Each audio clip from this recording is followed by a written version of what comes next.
each of these different capabilities, and as we start to introduce them, you'll see them go from gray to being lit up, showing which features and functions are supported. Excellent. That'll be a good visual cue.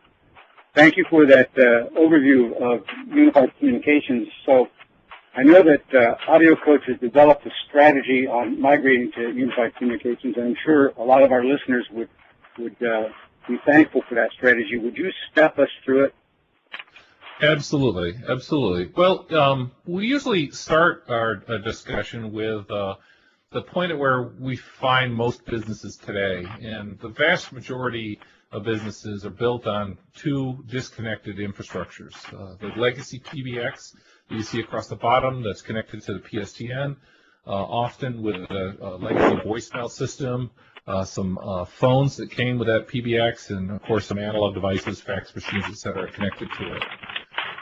In addition to that, we also see that most businesses have some kind of internet connectivity, and often a voicemail, or I'm sorry, an email system that includes Microsoft Exchange environments with Outlook clients.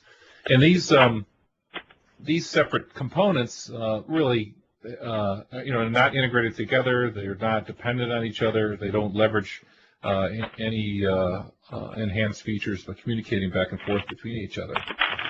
So what we do is we walk folks through an 8-step process, and this is just one example of a way to migrate to UC.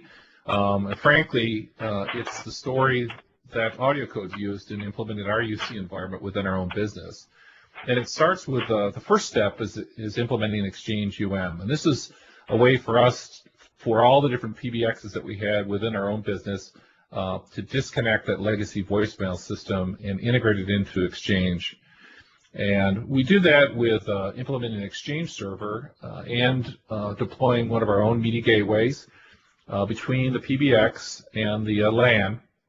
And this provides that connectivity so that the PBX, when someone doesn't answer a call, it forwards the call to the gateway, then the gateway converts it over to SIP and delivers the SIP call to Exchange. And Exchange, of course, can take the message and deliver it into the user's desktop.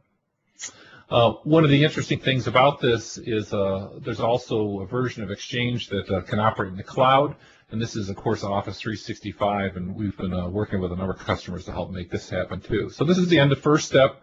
The step one, as you can see in the bottom right, we've enabled unified messaging in the business. And we move on to step two. This is going to be adding Microsoft Link as a UC environment, but we're initially only going to enable the presence chat collaboration features. We are going to start with these subset of functions within the UC environment. It will load, of course, the Microsoft Link on a server and deploy it within the LAN environment.